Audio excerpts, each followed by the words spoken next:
परिचय। गौरव, अम्ल में पानी मिलाते समय सावधान रहो। पानी मिलते समय अम्ल को हिलाते रहो।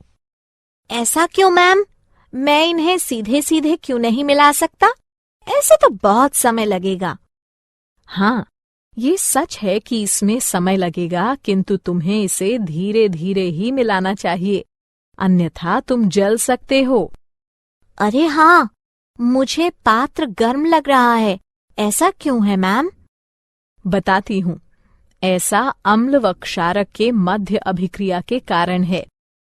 बच्चों, इस पाठ में हम अम्लों व क्षारकों के गुण धर्मों तथा लवणों के बारे में अध्ययन करेंगे। उद्देश्य। इस पाठ के अंत में आप निम्न करने में सक्षम हो जाएंगे: अम्लों व क्षारकों के रासायनिक गुण धर्मों की व्याख्या करना, अम्लों व क्षारकों के सामान्य गुण धर्मों को पहचानना, अम्लों व क्षारकों की प्रबलता का वर्णन करना, लवणों की व्याख्या करना, अम्लों व क्षारकों के रासायनिक गुण धर्म। अम्ल वह तत्व है जो पानी में मिलाए जाने पर हाइड्रोजन आयन उत्पन्न करता है, और क्षारक वह तत्व है जो पानी में मिलाए जाने पर हाइड्रोक्साइड आयन उत्पन्न करता है। अम्ल व क्षारक दोनों ही के रासायनिक गुणधर्म भिन्न भिन्न होते हैं। आइए इनके गुण धर्मों का अध्ययन करते हैं। अम्लों व क्षारकों के रासायनिक गुण धर्म कुछ इस प्रकार हैं। गंधीय सूचक। मान लीजिए आपको 4 रसायन दिए जाते हैं और अम्ल या क्षारक के रूप में उनकी पहचान करने को कहा जाता है। आप कैसे पहचानेंगे? आइए पता लगाते हैं। हमारे पास गंधीय सूचक है जो बताते हैं कि कोई तत्व विशेष गंध में परिवर्तन के कारण अम्ल या क्षारक है।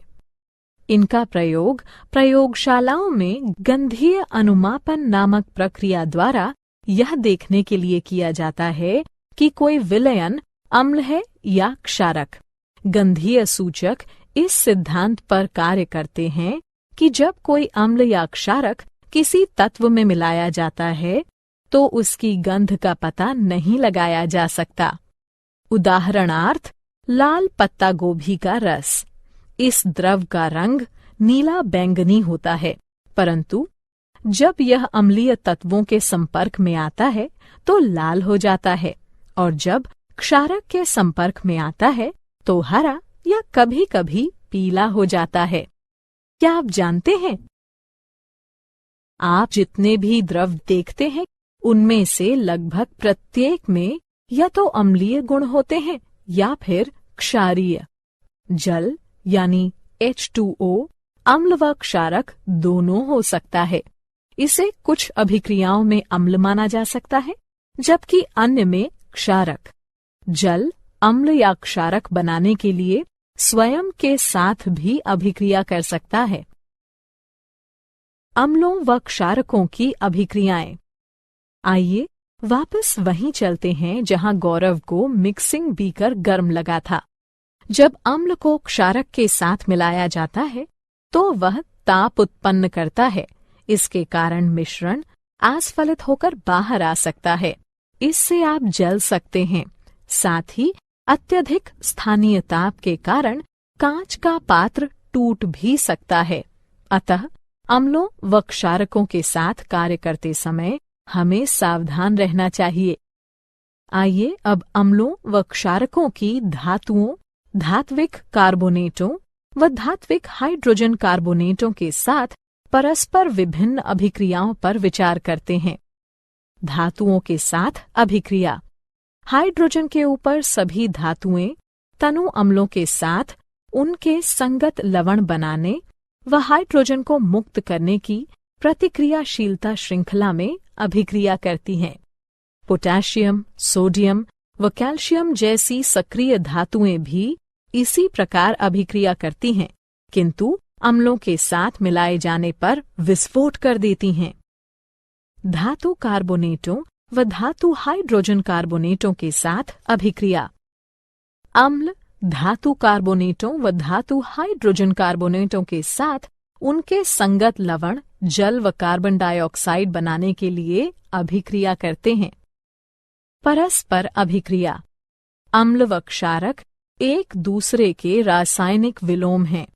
इनकी परस्पर अभिक्रिया एक दूसरे के प्रभाव को शून्यकृत कर देती है। इसे उदासीनता अभिक्रिया कहते हैं। इस अभिक्रिया में किसी अम्ल को क्षारक के साथ मिलाया जाता है और ऐसा करने से जल का एक अणु तथा विशिष्ट लवण बनता है। धात्विक व अधात्विक ऑक्साइड की अभिक्रियाएं। अब जबकि आप देख चुके हैं कि अम्ल व क्षारक धातुओं व हाइड्रोजन कार्बोनेटों से तथा परस्पर कैसे अभिक्रिया करते हैं, आइए देखते हैं कि अम्ल धात्विक ऑक्साइडों के साथ तथा क्षारक अधात्विक ऑक्साइडों के साथ कैसे अभिक्रिया करते हैं। धात्विक ऑक्साइडों की अम्लों के साथ अभिक्रिया। वे ऑक्साइड जो हाइड्रोक्सिल आयनों को उनके अणुओं से संलग्न करते हैं, क्षारकीय ऑक्साइड कहलाते हैं। ये ऑक्साइड अम्लों के साथ अभिक्रिया करने पर उदासीन हो जाते हैं। क्षारकीय हाइड्रोक्साइड अम्ल, लवण तथा जल उत्पन्न करने के लिए उदासीनीकरण अभिक्रिया करते हैं। अधात्विक ऑक्साइडों की क्षारकों के साथ अभिक्रिया। कैल्शियम हाइड्रोक्साइड की कार्बन डाइऑक्साइड के साथ अभिक्रिया लवण तथा जल उत्पन्न करती है। ये अभिक्रिया क्षारकों व अम्लों के मध्य होने वाली अभिक्रिया के समान है। इससे सिद्ध होता है कि अधात्विक ऑक्साइडों की प्रकृति अम्लीय होती है। क्या आप जानते हैं, जब अम्ल व क्षारक परस्पर अभिक्रिया करते हैं तो वे जल उत्पन्न करते हैं। अम्ल H+ आयन उत्सर्जित करता है तथा क्षारक OH- आयन के साथ उसका संयोजन करके उसे ग्रहण करता है। यही कारण है कि अम्ल को प्रोटॉन दाता तथा क्षारक को प्रोटॉन स्वीकारक कहा जाता है। जल के साथ अभिक्रिया। जब अम्लों को किसी जलीय विलयन में मिलाया जाता है तो वे आयन उत्पन्न करते हैं। किसी अम्ल या क्षारक को जल में मिलाते समय आपको यह याद रखना चाहिए कि यह एक ऊष्माक्षेपी प्रक्रिया है। सांद्र अम्ल में जल मिलाते समय ध्यान रखिए कि उत्पन्न ताप मिश्रण को आस्फलित कर सकता है, जिससे आप जल भी सकते हैं। अत्यधिक स्थानीय ताप के कारण कांच का पात्र टूट भी सकता है। जब आप किसी अम्ल या क्षारक को पानी में मिलाते हैं तो प्रति इकाई आयतन के हिसाब से आयनों की सांद्रता घट जाती है।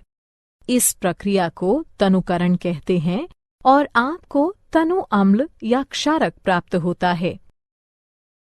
अम्लों व क्षारकों की प्रबलता। किसी विलयन में उपस्थित आयनों की मात्रा जानने के लिए अथवा किसी अम्ल या क्षारक की प्रबलता का पता लगाने के लिए आपको एक सार्वभौमिक सूचक का प्रयोग करना पड़ेगा। सार्वभौमिक सूचक अनेक सूचकों का मिश्रण होता है। यह किसी विलयन में हाइड्रोजन की विभिन्न सांद्रताओं को विभिन्न रंगों में प्रदर्शित करता है। एक pH पैमाना वो पैमाना होता है जिसके प्रयोग से हम किसी विलयन में हाइड्रोजन आयन की सांद्रता को माप सकते हैं। आप pH को 0 से माप सकते हैं, जो कि अत्यंत क्षारीयता का प्रतिनिधित्व करते हुए 14 तक अति अम्लता प्रदर्शित करता है। उदासीन तत्वों के pH का मान 7 होता है। क्या आप जानते हैं, सभी अम्लों के गुणधर्म समान होते हैं। आप जानते हैं कि धातुओं के साथ अम्लों की अभिक्रिया कराए जाने पर हाइड्रोजन गैस उत्सर्जित होती है। इससे सिद्ध होता है कि हाइड्रोजन सभी अम्लों में विद्यमान है। तथापि आपको ये पता लगाना होगा कि क्या हाइड्रोजन रखने वाले सभी तत्वों में अम्लीय गुणधर्म पाए जाते हैं। दैनिक जीवन में pH का महत्व। आइए अपने दैनिक जीवन के कुछ ऐसे उदाहरणों को देखते हैं जहां pH एक महत्वपूर्ण भूमिका निभाता है। मृदा या मृदा अभिक्रिया का पीएच मृदा की अम्लता अथवा खारापन बताता है। इसे पीएच इकाइयों में मापा जाता है। इसे हाइड्रोजन आयन सांद्रता के ऋणात्मक लघुगणक के रूप में परिभाषित किया जाता है। मृदा में हाइड्रोजन आयनों की मात्रा में वृद्धि के साथ मृदा का पीएच भी बढ़ जाता है और मृदा की अम्लता में वृद्धि कर देता है। मृदा के पीएच को मृदा की मुख्य चर राशि माना जाता है क्योंकि यह कई रासायनिक अभिक्रियाओं पर नियंत्रण रखता है। यह पोषक तत्वों के रासायनिक रूपों पर नियंत्रण करके पौधों में पोषक तत्वों की उपलब्धता को विशेष रूप से प्रभावित करता है। पाचन तंत्र में पीएच। हमारा उदर हाइड्रोक्लोरिक अम्ल उत्पन्न करता है जो कि उदर को हानि पहुंचाए बिना भोजन पचाने में सहायता करता है। जब उदर अत्यधिक अम्ल उत्पन्न करने लगता है तो यह अपच हो जाता है तथा उदर में दर्द व जलन होने लगती है। इस दर्द से छुटकारा पाने का उपाय क्षारकों का प्रयोग है जिन्हें प्रत्यम्ल कहते हैं, जो कि अतिरिक्त अम्ल को उदासीन कर देते हैं। पीएच परिवर्तन के कारण दंतक्षय। दंतक्षय का कारण है दंतवल्क का संक्षारण। कैल्शियम फॉस्फेट से निर्मित दंतवल्क हमारे शरीर का कठोरतम पदार्थ हैं। यह जल में विलेय नहीं है, किंतु मुख की पीएच का मान 5.5 से कम होने पर यह संक्षारित हो जाता है। हमारे मुख में उपस्थित बैक्टीरिया भोजन के बाद मुख में बची अवशिष्ट शर्करा तथा खाद्य पदार्थों का निम्नीकरण करके अम्ल उत्पन्न करते हैं।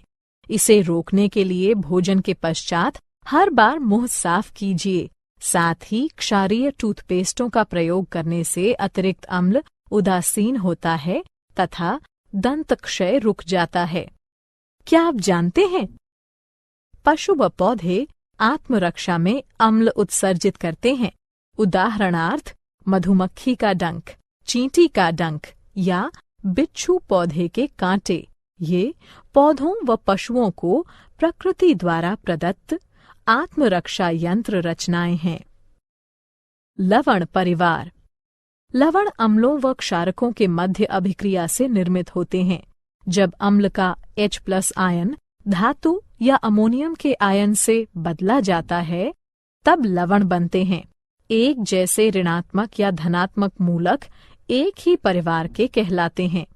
उदाहरणार्थ NaCl व Na2SO4 सोडियम लवणों के परिवार से हैं। इसी प्रकार NaCl व KCl क्लोराइड लवणों के परिवार से हैं। लवणों का पीएच। यहाँ लवणों का पीएच दिया गया है। एक प्रबल अम्ल व एक प्रबल क्षारक 7 पीएच के मान का होता है। एक प्रबल अम्ल व एक दुर्बल क्षारक 7 से कम पीएच के मान का होता है। एक प्रबल क्षारक व एक दुर्बल अम्ल 7 से अधिक पीएच के मान का होता है। सामान्य लवणों से मिलने वाले रसायन। लवणों से प्राप्त होने वाले कुछ रसायन निम्नलिखित हैं। सामान्य नमक।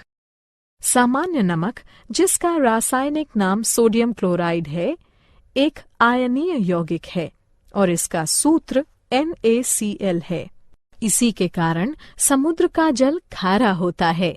खाद्य नमक का मुख्य अवयव होने के नाते यह एक मसाले व खाद्य परीक्षक के तौर पर सामान्यतः प्रयोग में लाया जाता है। Sodium hydroxide. सामान्यतः कास्टिक सोडे के नाम से पहचाने जाने वाले सोडियम हाइड्रोक्साइड का आणविक सूत्र NaOH है। यह एक उच्च प्रदाहक धात्विक क्षारक है जो कि तृणशय्या, पपड़ी, दाने तथा 50% संतृप्त विलयन के रूप में पाया जाता है। यह जल, इथेनॉल व मीथेनॉल में विलेय है। इसका प्रयोग एक प्रबल रासायनिक क्षारक के रूप में लुगदी व कागज, कपड़ा, पेयजल, साबुन तथा डिटर्जेंट बनाने में तथा एक ड्रेन क्लीनर के रूप में किया जाता है। विरंजक चूर्ण। विरंजक चूर्ण, जिसका रासायनिक नाम कैल्शियम हाइपोक्लोराइट तथा सूत्र CaClO2 है, एक रासायनिक यौगिक है। मुख्य रूप से इसका प्रयोग जल शोधन हेतु तथा एक विरंजन कारक के रूप में किया जाता है। यह एक सापेक्षिक रूप से स्थिर रसायन है और इसमें सोडियम हाइपोक्लोराइट की अपेक्षा क्लोरीन अधिक पाई जाती है। खावन सोडा। खावन सोडा के नाम से प्रसिद्ध सोडियम बाइकार्बोनेट तथा सोडियम हाइड्रोजन कार्बोनेट एक रासायनिक यौगिक है जिसका NaHCO3 है।